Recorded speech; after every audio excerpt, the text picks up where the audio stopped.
besties, and welcome back to Bon Voyage Besties, the podcast where we talk all things travel, adventure, and those moments that make you say, wait, did I really just do that? Today we're diving into dangerous territory. Okay, maybe not dangerous literally, but definitely controversial. That's right. It's time for unpopular travel opinions, and I already know we're going to piss a few people off, so buckle in and get ready, folks. We're talking about the things you think while wandering through airports, cities, exotic destinations, but would never admit out loud on Instagram because that will get you canceled. So you kind of keep it to yourself. Don't worry, we're going to talk about that here. And we're going to talk about activities that are overrated, to food that everybody raves about, but you secretly don't love.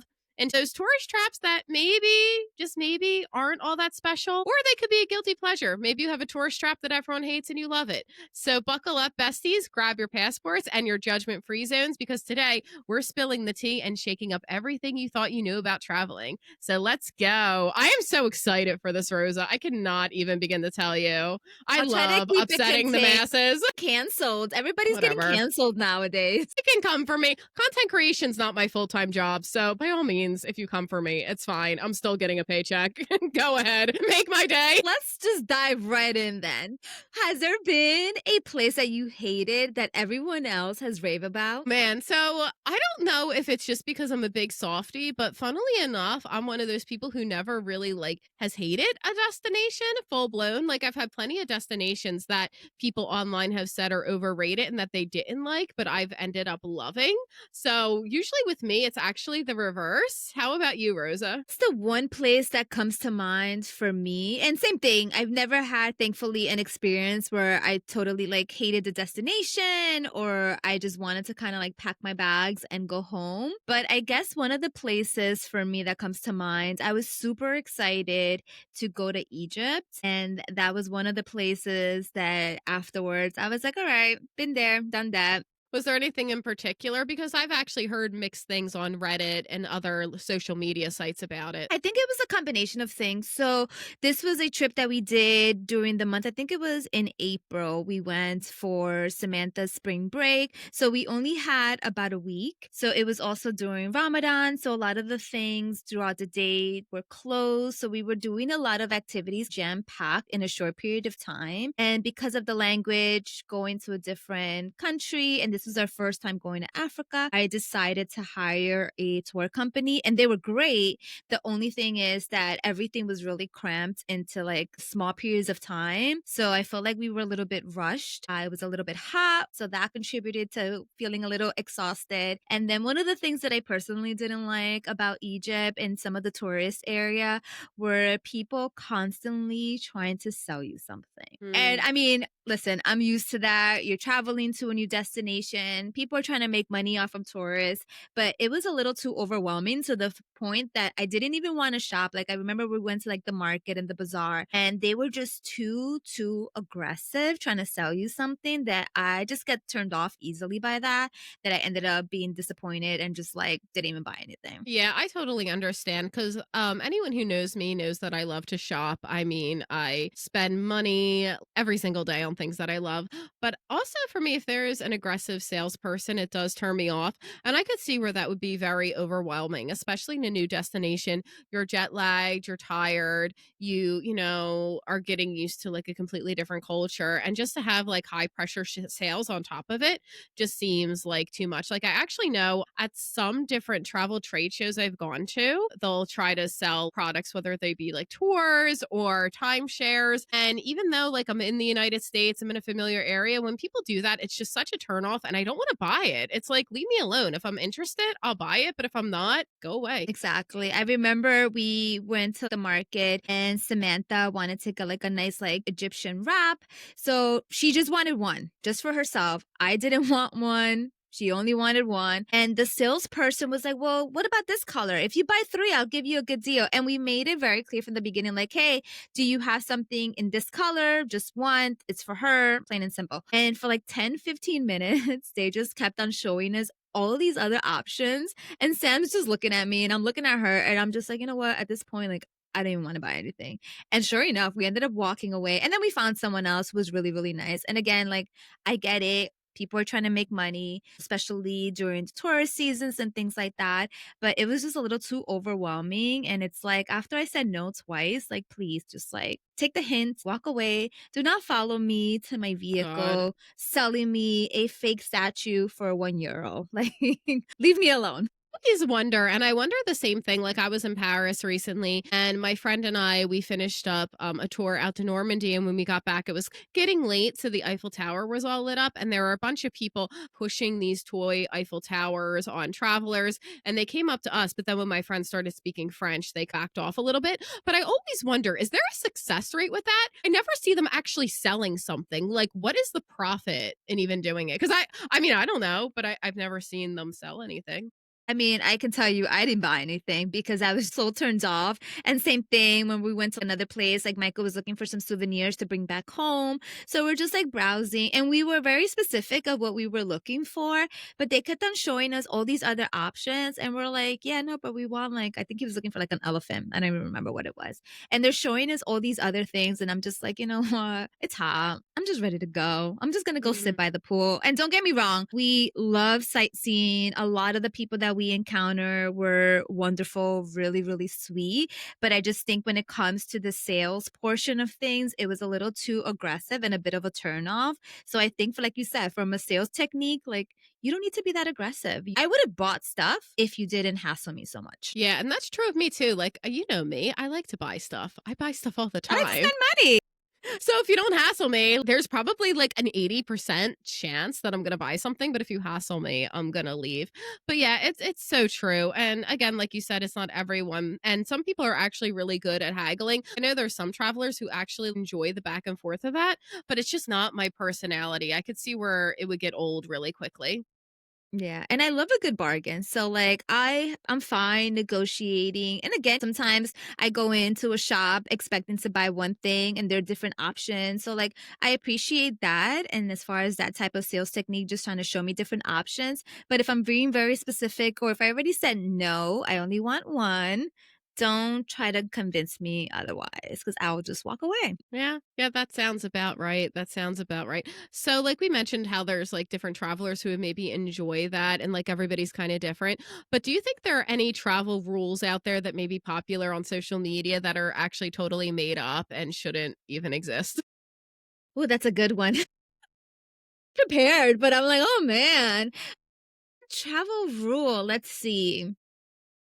I'm gonna have to think about that one for a I know second. for me, I'm thinking back to an earlier episode that we did with points and miles. Like the idea that there's a bad redemption or that you're doing points and miles wrong is made up because if something's worth it to you, it's worth it to you. I have a feeling this year I'll have to use my United miles to go down to Florida to see my family because they jack up the prices during spring break. And to me, that's a good redemption. But I could see already hear on social media someone being like, unless you're using those for business class on Emirates, it's a waste of time. And I just hate that. It's just like, I don't know why I said it in that voice.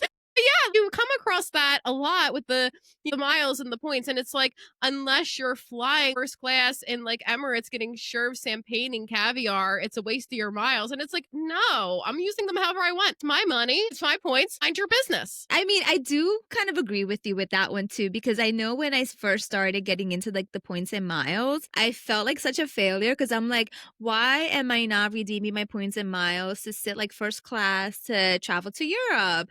And like you said, there's no such thing as a bad redemption. If I'm saving money or I'm getting a free flight, so what if I'm sitting economy for 8 hours? Let me be. Seriously. And if you ever want to see people get wild with that, you have to go to the United subreddit. Like, it's good for information, but when they ask if something's a good redemption or not, there are some commenters that are like, it's up to you. What are you willing to spend or whatnot? But some of the people are like, I can't even say they're just like so particular with how to do the redemptions. And I kind of want to ask, do you ever go outside? Like, ever? Exactly.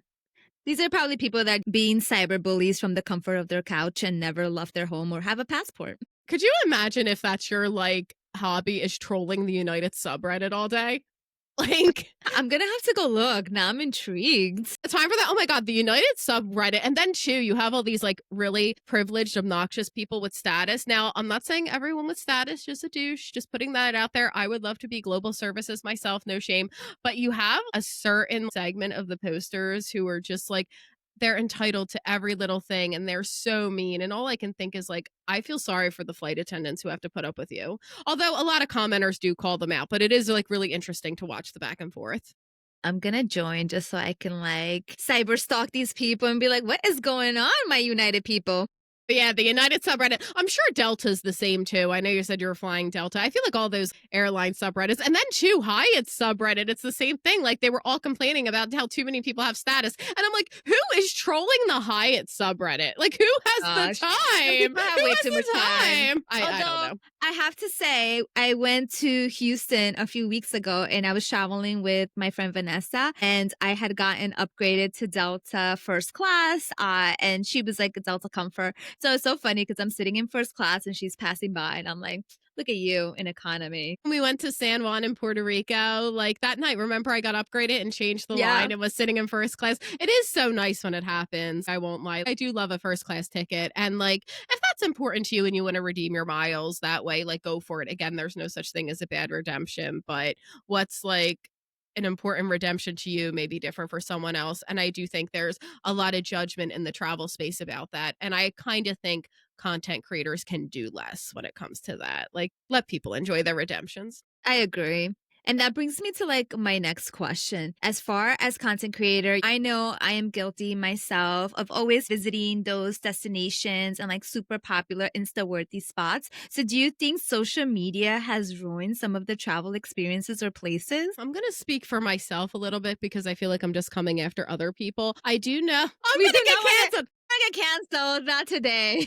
We're hitting on our way to 50 plus episodes. So let's get there Yeah, first. yeah, no, totally. No, well, I think I'll speak for myself with this. I do notice with me, like back in the day, 2014, Back in the day. 2015, 2016, before I really started with content creation, I would enjoy the moment a little bit more. Now I feel like I have to be careful because otherwise I'll live an experience through my phone because I'm taking so many pictures, so many videos, and it can be like a little too much. Like I don't want to miss anything because I'm so glued to my phone. So I know for me personally, it has kind of dampened the travel experience a little, but I also know that that's a self control thing. Like it's okay to put down the camera every so often and just enjoy the space for what it is. I do think sometimes certain destinations, the influencers have gotten a bit out of control. Like I did appreciate when I was in Paris, I went to Shakespeare and Company, which is the famous bookstore right near the Notre Dame.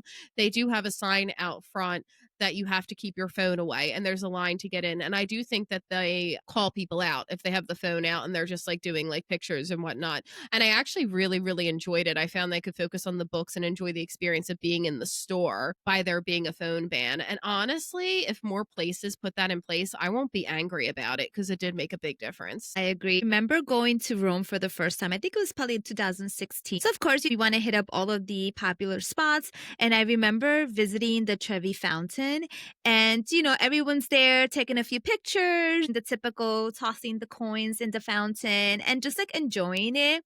And when I went back, I think we went 2023, I think, or 2022. It was insane. So we landed like around 6 o'clock in the morning. So we went, dropped our bags at the hotel. And we were like, you know what? Let's walk around, get something to eat because our room wasn't ready yet. So we're like, let's kill time enjoying some of the sights. So it's probably like around 7 in the morning, give or take. And our hotel was probably like about a 5-minute walk. So I was like, oh, let's stop at the Trevi Fountain, take a look, take a couple of pictures, and then go find a breakfast spot. It was packed. And people were having like full blown photo shoots. And it's like, okay, I get it. We all want those cute Insta photos and whatnot, but like be mindful of other people. Snap a couple of pictures and just keep it going. You're just holding up space. There's a line forming. And I'm like looking at Michael and Samantha. I'm like, I'm jet lagged. I'm snapping one photo Kyoto and let's just go. We'll come back at another point and see if it's like less crowded and actually get to the bottom and do like the coin toss and whatnot. So I do feel like social media sometimes it does kind of ruin certain locations because people, like you said, are too focused on just like capturing content and not really enjoying the moment. And even too, with some destinations, I remember when we went to Thailand, and that was probably, I think, like 2015 or 16. I forget exactly when we went to Thailand. But when we went to Koh Phi Phi Islands, we were going to that popular beach where Leonardo DiCaprio filmed. I forget the name of the movie. I But think we the beach, right? Is the that at beach, the yeah. beach? Yeah. Yeah. Yeah. We went to that beach and we were able to like enjoy, walk around. It was beautiful. And I think maybe like a year or two after we had went there, I read online that they ended up having to close it because it was getting overpopulated. And it was all because people on Instagram and there's like other hidden areas, other hidden gems to visit. But I feel like sometimes social media kind of corrupts places. So it loses its Uh, charm. yeah, no, I totally agree. And like at the end of the day, all right, I'm going to come for Instagram now. I don't care if Instagram cancels me. At the end of the day, it's really hard to get any sort of reach now. So don't destroy a destination because you're hoping to get reach on Instagram because Instagram, your algorithm sucks. Yeah. Yeah. Your Some algorithm sucks.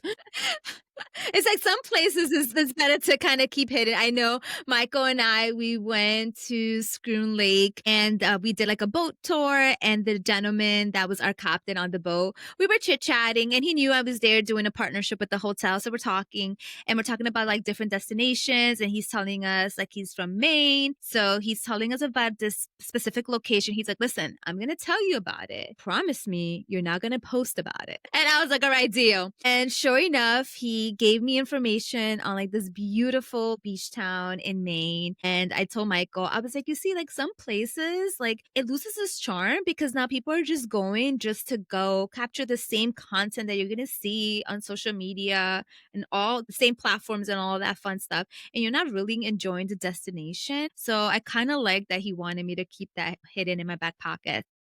Yeah, and then there's also not everybody because there's a lot of content creators who are really passionate about what they do and they give great advice. I don't want to be like a Grinch here with content creation, but something to consider if you're researching your trips on, say, Instagram or TikTok. If a bunch of creators are going on the same press trip, for example, the tourism board will want them to take certain photos and will want them to be staged in certain places.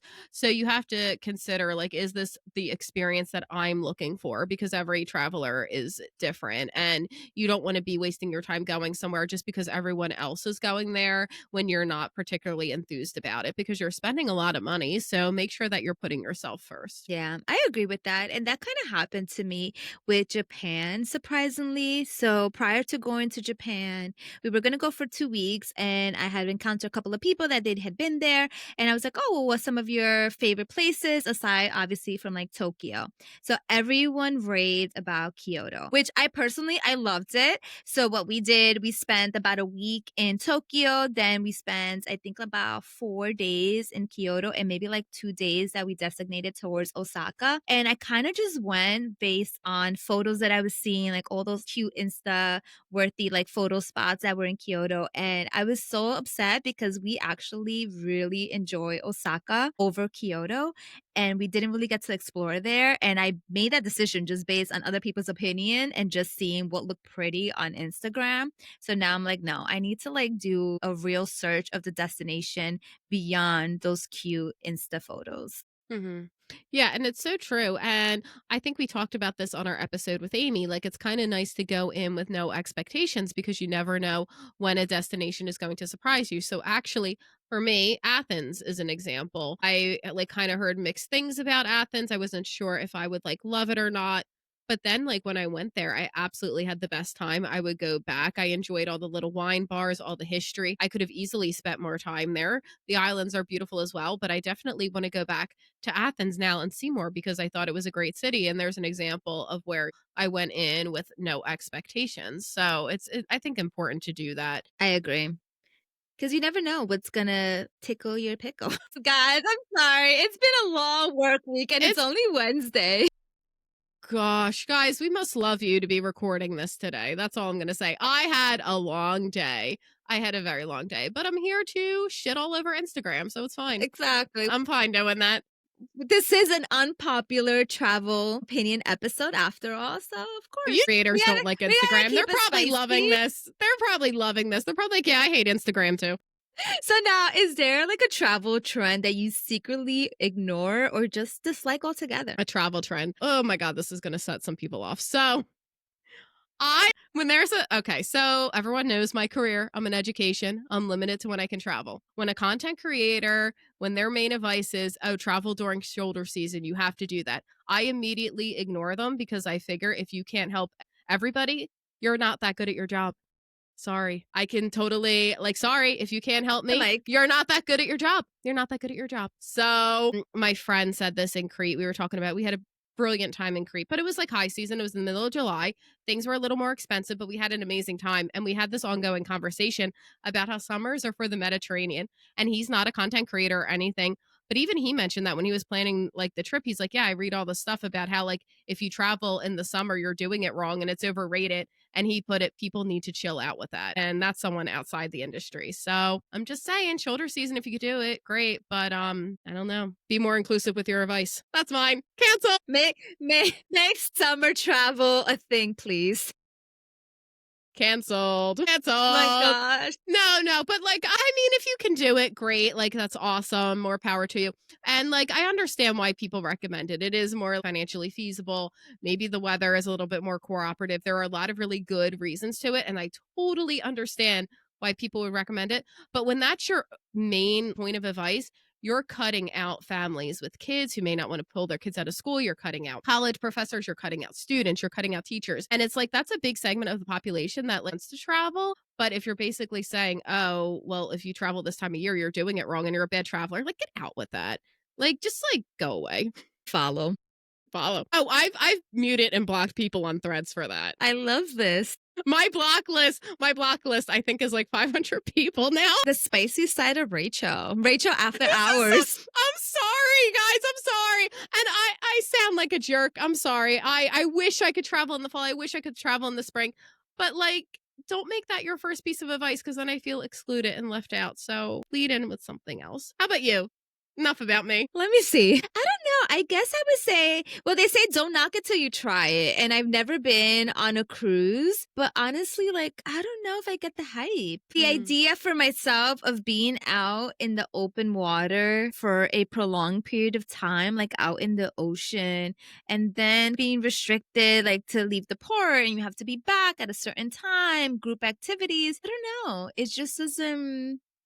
It doesn't appeal to me, and maybe that's because I've never been on one, so I'm sure maybe if I go on a cruise, maybe I'll love it and I'll become, a cruise girly, but I just don't get the hype. Yeah, I totally understand. I've never been on a cruise either. I do understand why they appeal to certain travelers. Like I think back to our episode with Valerie, all about Alaska, and how certain Alaskan cruises are great. Say if you are going with the whole family and maybe the grandparents have mobility issues, and like they are a convenient way to get around. Like I can definitely see that. But I personally have never been on one because of the same reason. I don't necessarily know it's for me. But yeah, maybe I'd change my mind if I went on one, but I've never experienced it. I know there's a lot of people who absolutely love them and have a great time, but I can't speak either way because I've never gone on Yeah. one. Same. And my family, they love going on cruises. And all the time, they're always trying to convince me. And for one reason or another, I just personally haven't been able to join just because the bulk of my family, they live in New York. And like, for instance, a lot of the times they would plan it around spring break, but the spring break in New York was different than New Jersey. So it just didn't coincide, or they would do it around the month of December when Michael's not allowed to take any time off. So it just never coincided with my schedule. So I've never been on one, but they love it. And everyone that I know that have gone on a cruise, they rave about it. It's just not something that for me that I'm like, oh, I have to go on a cruise. Unless a cruise line wants to sponsor us and send us on a sponsor cruise, then we're open to that. Yes. Oh, absolutely. Always and forever. Always and forever. So let's talk about famous landmarks. I think I'm pretty easily impressed because I have seen a lot of them that I've really liked. But are there any famous landmarks that you just think are totally overrated and a waste of time. Goodness, that's a tough one. I don't think I've ever been disappointed. The only thing I guess I'll talk about maybe recently when we went to Paris, of course, we wanted to see the Mona Lisa. And honestly, guys, I didn't realize how small the Mona Lisa painting was. She's tiny. She's a small painting. It's actually really Oh my funny going gosh. in there and watching like the people taking pictures of her. Like when you Yeah. look around at the crowd, I think that's pretty funny. And the picture like on the wall, like on the opposite side of the room, I remember being pretty nice. I mean, it's nice, and it's one of those things I feel like you have to you're at the Louvre, so you have to see it. And it was crowded, of course. We were able to get up close and see it, but I honestly didn't realize how tiny it was. I don't know why. I expected it was gonna be like this giant painting. And I get up there and I'm like, this is it? It's like my mom. One year we took her to go see Rockefeller Center tree, and she looks at it and she's like, this is the tree? I'm like, Mom's ginormous. She's like, I stood in the cold to look at this tree. My God, that's so And funny. needless to say, she has not gone back to see the tree. Remember going like with a friend to see the Rockefeller tree, and we went on a Sunday night to kind of avoid the crowds a little bit, but it was still like massively crowded. And she was just like diving around the crowds, and she's like, I do not have the patience for this. And I was like, yeah, yeah. Like the tree was beautiful, the crowds not so much. Definitely not so much. Yeah, New York during the Christmas time, it gets chaotic. Yeah. I guess for me, now granted, I saw her from a boat. So when I was in Copenhagen, I did a little boat tour and we went by the Little Mermaid. And I had read that the statue was small, but it was the same thing. I didn't realize that she was quite that small. And I saw her from far away, and there were all these people like kind of congregated around her taking pictures. And I still had some time, but I didn't feel the desire to actually trek all the way over there after seeing her from the water. So the Little Mermaid in Copenhagen is a really tiny statue. I mean, it's cute and all, and I love the story of the Little Mermaid. Like, no hate. I am not hating on the Little Mermaid, but it's like I was surprised how small she was. I was like, you better not hate on the Little Mermaid because she's my favorite. I loved the Little Mermaid as a kid. I loved the Little Mermaid as a kid. So, do you think travel influencers are lying when they say budget travel is just as amazing as luxury travel? As someone We who are so getting canceled. As someone who has stayed in a hostel and has had the pleasure of staying in a five-star hotel, who has like had brunch at the Four Seasons, who stayed at the Four Seasons and at hostels, just stop lying. Yeah, I don't know. The idea of staying like in a it's just not for me. Personally, it's just not for me. I don't like that type of setting, and I don't mind sharing accommodations or staying like in a budget hotel. But the idea of a hostel doesn't appeal to me, especially like if I have to share a bathroom with someone. And I think when we had our episode with Leah, I love how she says she's a backpacker, but not that type of backpacker. She's a backpacker that stays in fancy hotels. That's Yeah. me.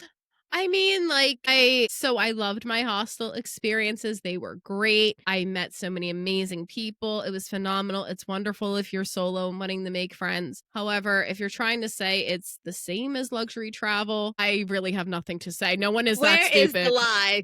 No, no, like, I'm sorry. Like, who are you trying to fool? Like, stop. You are not. Watch The White Lotus. I have gone to the Four Seasons for brunch. I have stayed at some five-star hotels. There's no comparison. Stop fooling people. No one believes it. I don't know who's sponsoring you. If it's like, I don't know, just like stop. Like, it's not true. It's not true. A luxury hotel is not the same as a hostel. And if you say that, I don't know what to say, but you're not fooling anybody. You're not fooling anybody. You're not. You can still do luxury on a budget because, like we said earlier, whether you have status with a hotel or redeeming points and miles, you don't have to be spending $500-$600 a night on a hotel. You can find like good deals on like different apps or just getting creative with your points and miles too and redeeming it. Like we're gonna have a nice little staycation over at the Hyatt thanks to Rachel and her status. So there's ways that you can still be budget conscious but staying in some like fancy luxurious places. Yeah, for sure. And like, I'm not really a hotel snob, actually, guys. Like, I'm fine with small boutique hotels. I do feel like some of these big luxury properties, you're not really going to meet local people that way. You're just going to be talking to other luxury hotel stayers, and I totally get that. But the whole idea that budget and luxury are the same, it's two wildly different experiences. Like, I don't know what people are thinking when they try to promote that. Like, I don't understand. I stayed in 8-bed dorms. It's not the same as having a room to yourself at the Four Seasons. They don't have What are Egyptian you cotton saying? on No, there's no Egyptian cotton. people just want to go viral for the stupidest stuff, but all right, I'm getting canceled. I gotta rein it in. They're gonna be like, I never knew Blonde Wayfarer was so Well, mean. we'll, we'll switch gears. We'll talk about business class. Do you think that's worth the upgrade? So, yes and no. So, with business class, as always, if you can afford it and you want to do it, I'm not going to judge because honestly, if I could afford to fly business class to Europe and actually sleep on the flight over, I would do it too. So, if you can afford it, I think having that like lie flat bed is totally worth it. I also know there are people who maybe have had a back injury or something like that can be really like painful if they sit in economy for 8 hours at a time. And if business class is a necessity for you, go for it. Like I see no issues with it. I feel like if it's worth it to you, if you are someone who's like, well, I can like save on that, but like have a really nice dinner or something, like you just got to know yourself. So for me, an example would be when I went to Tokyo, I'm scared to fly. I was not enthused about having to sit there for 13 hours in economy. So I decided to upgrade to premium economy. And it was, I think, $800 to upgrade. So for me, for just that extra space, and having like a flight attendant who would come in and check in often, it was totally worth every penny. It was worth it for me. For someone else who's not scared of flying and is like, what, I'm fine just like in an aisle seat in economy, I don't need this. Like, that's like your decision. Like, live your truth. I'm with you on that one. I agree. I mean, for myself, especially if I'm traveling as a family, like multiplying everything times three, it adds up very, very quickly. So, for instance, when we went to Japan, we flew in economy, and same thing, we have status with like United. So, we were like in premium, we got upgraded, thankfully. But usually, I'm not gonna splurge on getting like first class or like premium seating. If I get upgraded for free, then I'll do that. Or if it's like a very small, I remember, I forgot if I was going to Dominican Republic. It was a short flight anyways, but it was like $50 to upgrade to first class. And I was like, yeah, why not? Let me splurge an extra $50 on this flight. So like I said, I think it's all about what your personal preference is. And if your budget allows for it, or if you have the points and the miles, and why not? Because something similar happened to me where the upgrade wasn't that much. I was flying to Charleston from Newark, and I was again nervous about the flight. It was a small plane and it wasn't that much to upgrade. So I'm like, you know what? I'm going to treat myself just for the way down there and enjoy it. I had unlimited wine. It paid for itself. The flight attendant looked at me like I had 5 heads. It was kind of pretty They're like, gnarly all and right, we're going to cut this embarrassing. girl off. Yeah, and I was lucky. The cab driver, she was a really sweet older woman. She could have been my grandmother. She took good care of me, but yeah, I don't necessarily recommend doing that even if you're scared of flying, but the upgrade was worth it. It wasn't that much for the upcharge.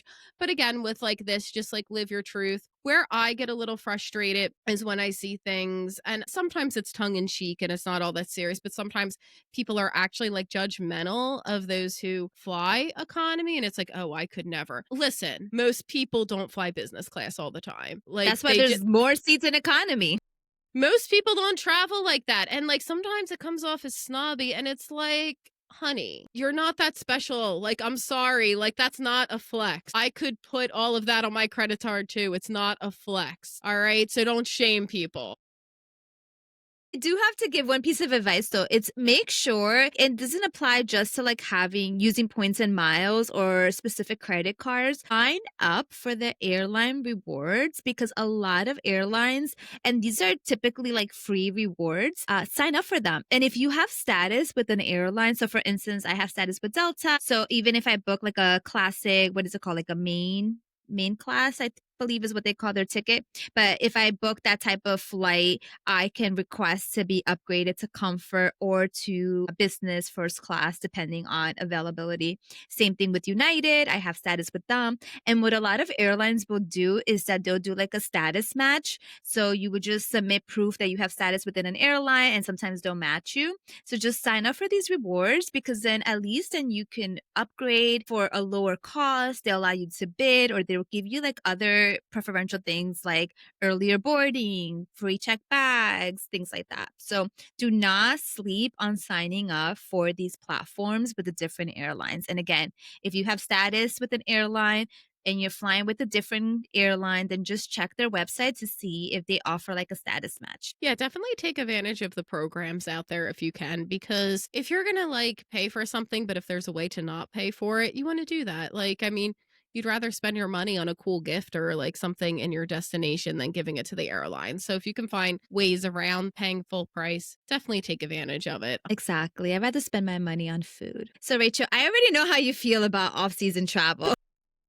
Guys, just to reiterate, it's not that I hate the idea. I would do it too. It's just if people can't do it, they can't do it. Like it's like there's always like a judgmental tone with it. Like I remember this summer when I was traveling, Threads, you open that, there would always be these rage baity posts like Europe summer is so overrated. So I have to say, I have done a little bit of both. So I remember the first time that I went to Greece. So speaking again from personal experience, similar to Rachel, I sort of limited. Now I have a little bit more flexibility. But before, when Samantha was like in school, then we were limited to traveling during the summer for summer vacation, during the month of like April when she was on spring break. So we were limited to traveling during like heavy peak times. And it was not cheap, but that's the only time we were able to do it. So I know from personal experience when I went to Greece for the first time, this was back in 2017. I went with two of my friends, and the only time that we were all able to coincide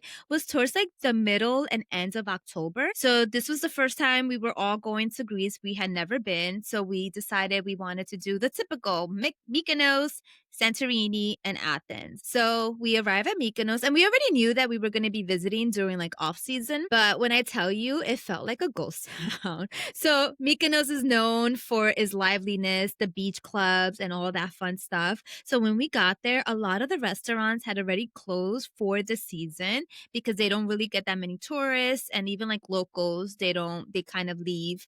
A lot of people just go to Mykonos sometimes, like more seasonal for work during the heavier busy months. So a lot of restaurants were closed. We couldn't really swim in the ocean because it was colder. So it wasn't that great traveling during off season. Like, yeah, we didn't have any crowds, but also there were no people. So it was like completely like isolated, and it was not fun at all. So it's like, yeah, our plane tickets were cheap. Yes, our accommodations were cheaper than normal, but the vibe just wasn't there. I hate to be that person, but like sometimes airfares and all happen, but you also have to consider if airline tickets are super cheap a certain time of year, there's probably a reason for that. And in your case, it's because there were no people on Mykonos. It's like, yeah, there were no crowds, there was nobody. Exactly. Santorini was a little bit more lively, but like for instance, and again, we wanted to go to Mykonos just because everyone said, "Oh, you have to go to Mykonos when you go to Greece."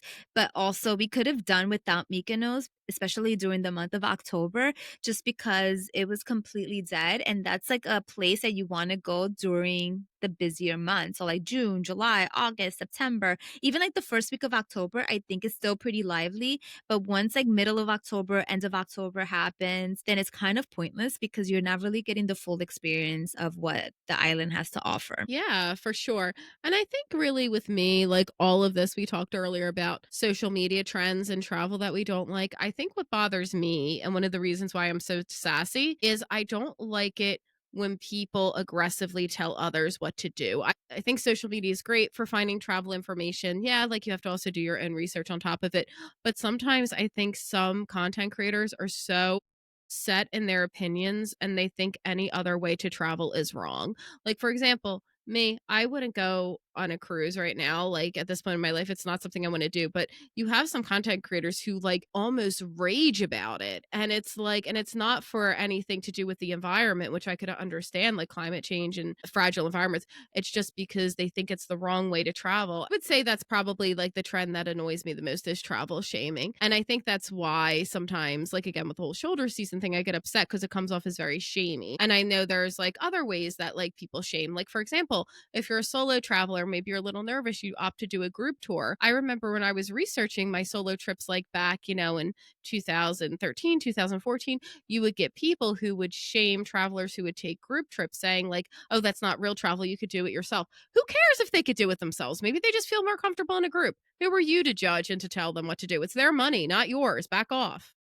Exactly. And like you said, one thing is to kind of give advice and information. And I get it. You maybe from a financial, you're trying to give that kind of perspective. Why traveling during the off season? And there are some benefits too of traveling to certain destinations during maybe like the shoulder seasons. So kind of showing that perspective. There's nothing wrong with that, but also giving people options. And like you said, do not shame someone. I know when people come to me for advice, like I'll tell them like, listen, if you want to go, let's say Greece, for example, and they would tell me I want to go to Mykonos. I would tell them like, hey, if you can, I would suggest going between like, June to September because that's when the island comes to life. It's more animated. A lot of the beach clubs are open. If you're not going to travel within that time frame, maybe pick a different island, unless you want to go to Mykonos for other things aside from the party life, right? So just kind of giving those options and not saying like, well, why are you doing that? So just kind of Yeah.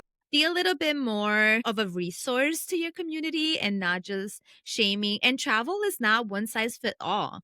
Like we all travel differently. You and I can go to the same destination and have a completely different experience. Like I went to Crete last year and I visited places that were completely different from the places that you got to experience because we have different interests. So there's nothing wrong with that. And like don't shame someone for traveling different than you do. Yeah, like the travel shaming is so annoying. Like me, it is not a fun idea for me to wake up at 5 a.m. and go on an epic hike up a mountain. But I know for other people, they would love to do that. And that is That'd be me. totally okay. That is totally okay. Like everybody likes different things and it's fine. And I feel like unless someone is doing something that's actively harming the environment, actively harming the people, actively harming the monuments, like that's different. Call that out. But if it's a matter of preference, just chill out. And I really think like social media has made that worse because rage gets engagement. Like you go on threads, it is all rage bait. Like I kind of want to sit some of these people down and be like, do you really feel this way? Or are you just in it for the clout? Because I feel like it's gotten worse, or maybe I've just gotten like mean in my old age. I don't know. No. Yeah, sometimes the internet as well. I have this video that's going viral on TikTok that I posted when we went to Wiz, Puerto Rico. And it wasn't because of anything that I said in the video, but somehow the comments have gone crazy. I guess somebody had like a negative experience at this particular place that I had posted about on my TikTok.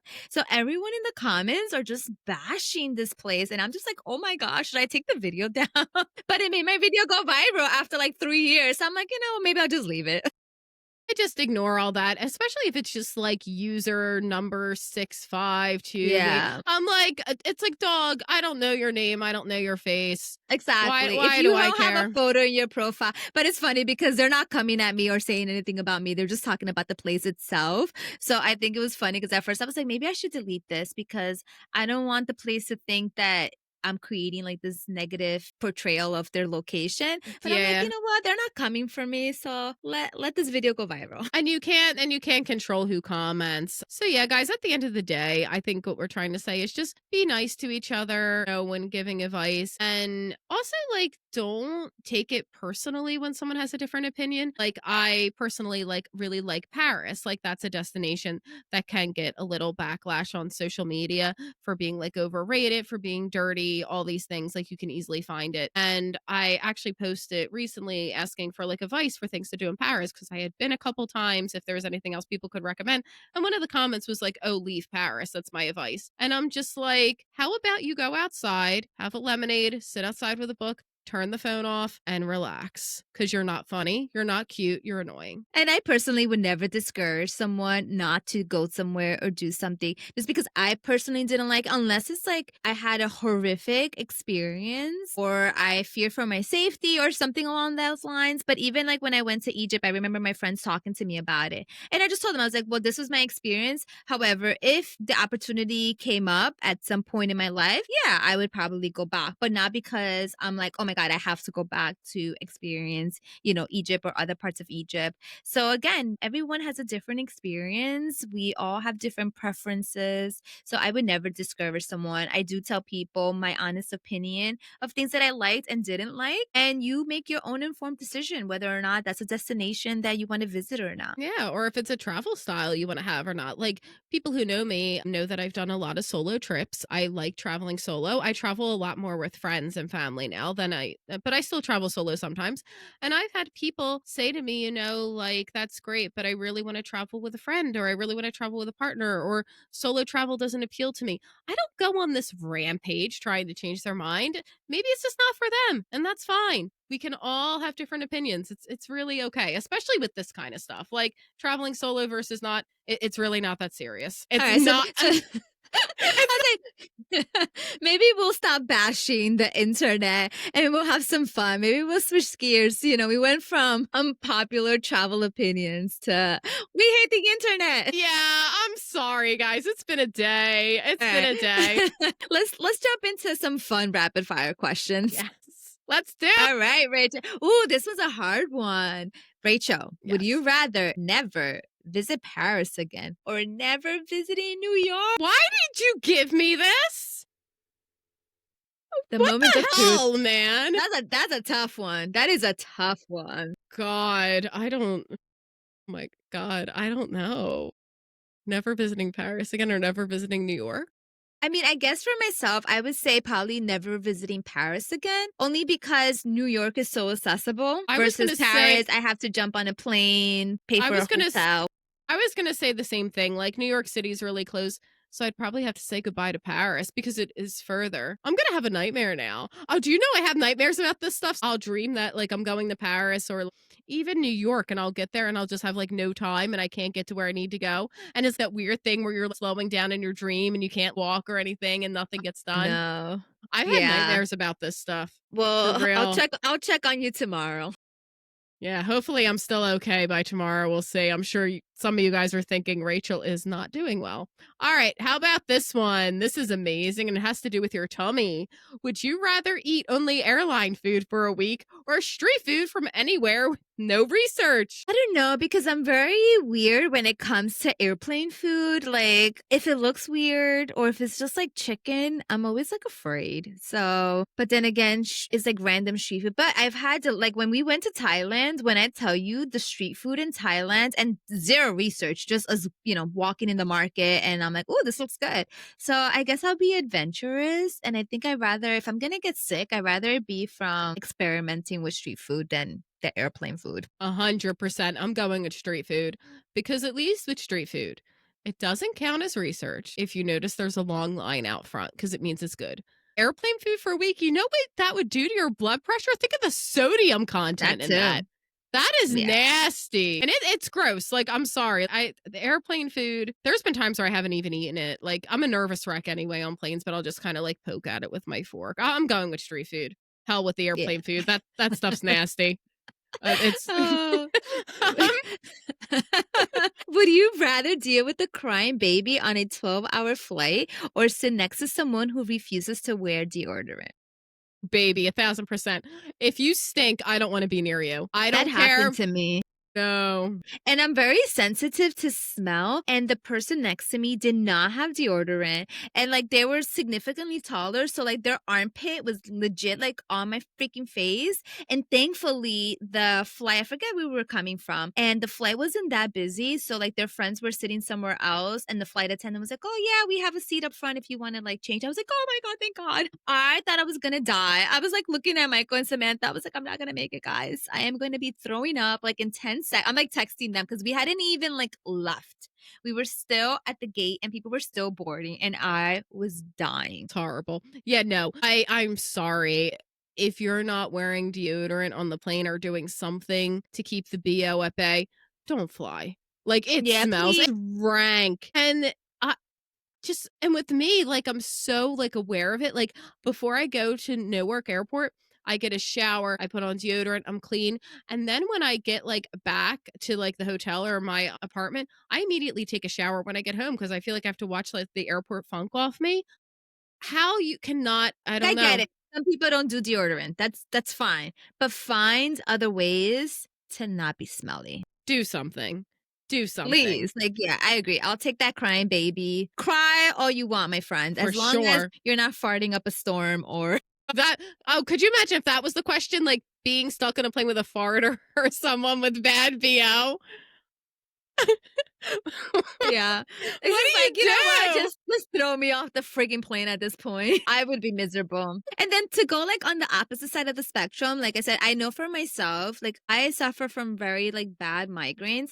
And one of the triggering things for me personally is smell. So even if it's like a good smell. So like I've sat next to people where they have like too much cologne or perfume on to the Yeah. point that I just can't take it. So don't be on that extreme either, where you're like showering in cologne and perfume. Be a little No. bit mindful because you're going to be around other people and you don't know what other people's sensitivities are. Yeah, and you know what's wild about that? So, like in school, every September we have to do a module on asthma and the triggers of asthma, and we have to like talk to the kids about like wearing too much cologne or like having too much of a strong scent because it could trigger someone else's asthma. It's like, guys, it's not appropriate. It could actually be like a health concern too. Yeah. So, like, it could be on both sides. Smelling awful and smelling too good could be a problem Yeah, too. it's But oh my I don't gosh. even know. All right, Rosa, would you rather travel with someone who takes 200 photos a day or someone who refuses to take any photos? I know what I'm going with. I mean, I guess I'd rather see. This is why I consider myself a fake influencer sometimes. I guess I'd rather travel with someone who refuses to take any photos because Really? there's some moments that I just want to like relax, enjoy the view, enjoy the scenery, and not take pictures and not take content or not even be on my phone. There's days that I just kind of personally want to reserve for myself and enjoying the moment without having to worry about snapping a photo every 5 seconds. That's a beautiful thing. That's like really and And it's it's really rare. true. It's rare and it's really Those are true, rare moments. and I wish I was better at it. Like I know with me, unfortunately, I'm just like, "Oh yeah, someone who takes 200 pictures a day." Although I will say something that would bother me is when like if they would take pictures in places where you're not supposed to because I get embarrassed so fast. Like I was on a press trip to where was it? Milwaukee. And it was during like their fringe festival and there was a performance with dancers. It was inside and we were told to put the cameras away and the phones away.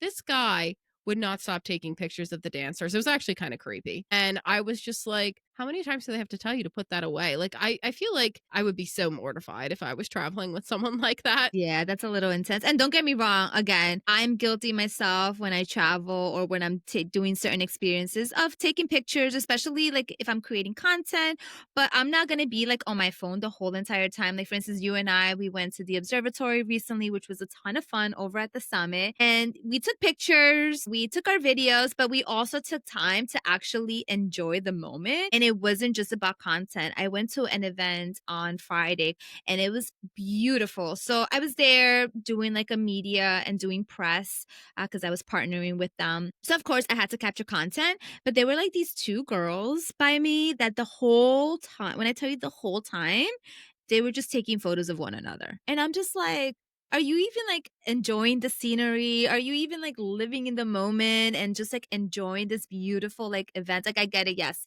you have to take content, but not the whole 5 hours. Like It's a get off your lot. phone, like go on the dance floor, just like enjoy the moment. Yeah, But and I, yeah, quite frankly, don't wanna scroll through all of those pictures of me. If someone was taking pictures of me for 5 hours, I'd be, like, going through them, nitpicking every little thing. I'd be like, "I look fat here. Oh, like, here my face is red. Oh, here" I don't wanna be sitting there looking at, like, 5,000 pictures of me. Are you crazy? exactly. And don't get me wrong, again, when I go on press trips or even if I'm just like doing it myself, yes, I'm going to create the content, but I'm more focused, especially if I'm paying out of pocket to go to a place or a destination, which like I would say maybe like 70-80% of my travels I am paying for myself. These are not sponsored trips. Then I'm going to enjoy it because I'm not going to spend my whole time on my phone. But No. if I'm there on a press trip, then yes, take 1,000 pictures of me. Why not? Yes, that makes sense. That makes total sense. Total sense.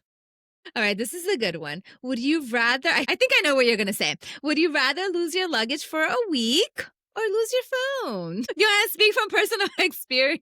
What God. episode did we record that on? Oh my That gosh. yeah, that was our biggest travel fails. So, Yeah. if you're All right. listening for the Tune first into that time, one.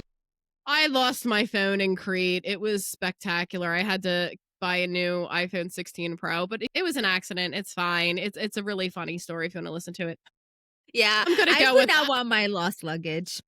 I don't know. I mean, I guess the phone I could buy another one again, but the thought of having to buy another $1,000 iPhone. When am I getting my luggage back? Is it a day? It was a week, isn't it? Yeah. Lose your luggage for a week. Shit. That's usually, like, my whole trip right there. I don't know. Will I find my phone again?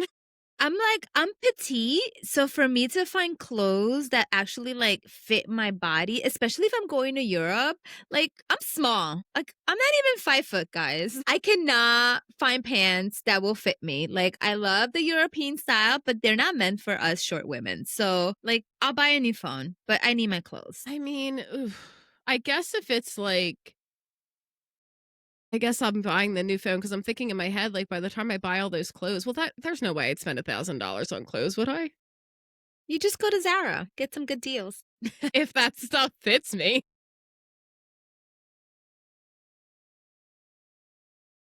Oh god. I don't know. You're like, "Neither options." You know what? If I'm in Paris, we can ditch the luggage. I'll splurge on nice clothes. If I'm in the middle of like Montana and there's no stores anywhere, then like, how do you get a new phone? Yeah. This is Or maybe hard. if you're, like, in Thailand and you can get some fun pants. I love the style in Thailand, and it's cheap too. So, like, Okay. if I was traveling to Thailand, then yes, I'll keep my phone. I can do without my luggage. Yeah, I feel like this one's very location dependent. Oh my goodness. Well, we'll put a pin on that one. All right. So, how about this one, Rose? I know what you're going to say.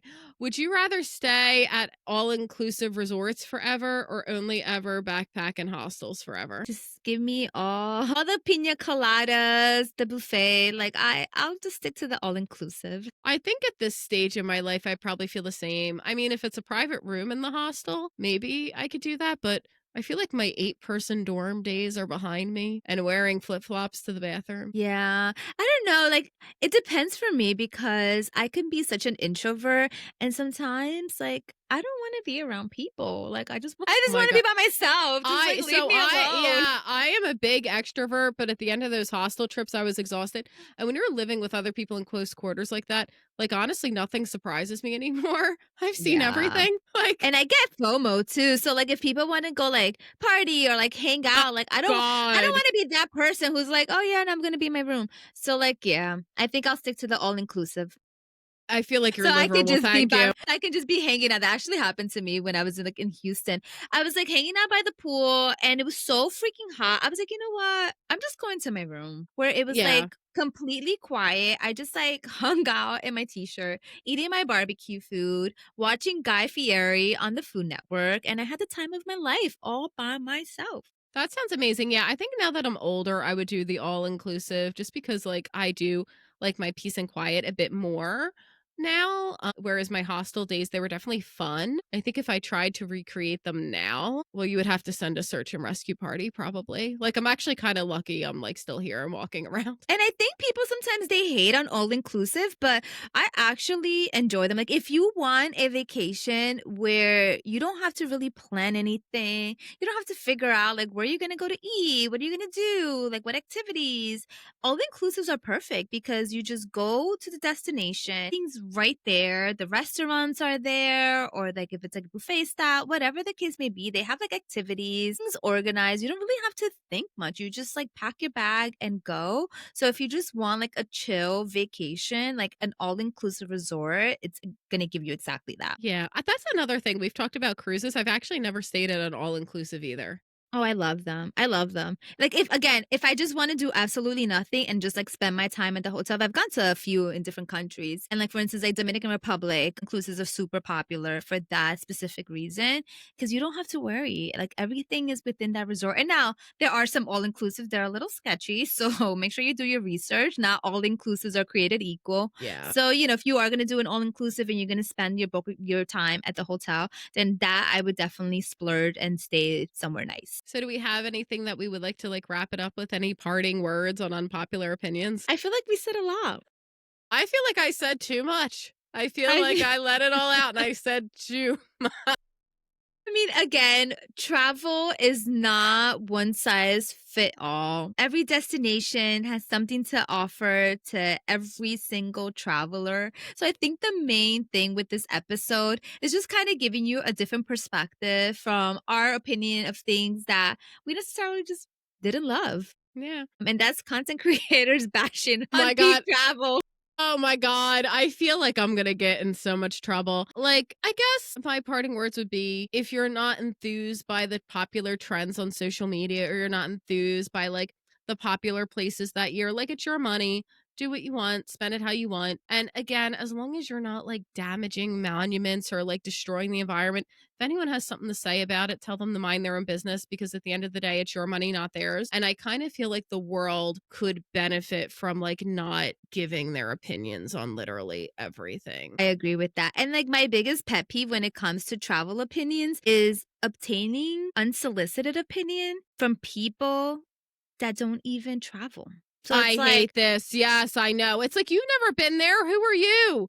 yeah, That's like, so yeah, frustrating. there's a level 4 advisory for that country. So it's like, if you haven't personally experienced something, don't go based on what you're seeing. Now, granted, yes, do your research. If you're traveling somewhere, do your research. If you're seeing something that's constant or you see the same comments over and over when it comes to, let's say, safety or whatever the case may be, that could be triggering to you, then yes, maybe put that location on the back burner, but don't say, I'm not going to go to this place because this person is instilling fear on me, or they're going to tell me the food there is going to suck, or why are you going to do this? Like, no, just shut up. Yeah, no. Like if it's somebody who's never been to that destination, again, do your research, make sure you're getting a good picture of the destination from like everywhere. But if it's one person who like never leaves their town, stop listening to them. It's like the same thing that I would say about everything. Like, don't take financial advice from people who are broke. Don't take relationship advice for people who just attract toxic messes all day. And don't take travel advice from someone who never travels. Like, hello?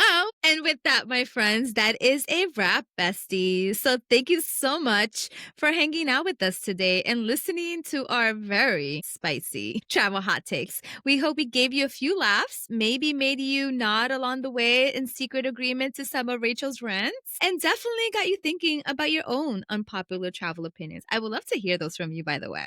So if you loved today's episode, do not forget to follow us at Bon Voyage Besties wherever you get your podcast. And we would love it if you left us a review to let us know your thoughts of the things that you love to hear from us. So until next time, keep exploring and most importantly, keep those passport handy. Bon voyage, besties. We'll Bon catch you on the next voyage. adventure. Hey guys, we love you. Keep traveling, enjoy, and ignore the haters. Have a good night. Bye. Peak Travel, we love you. Oui. Au revoir.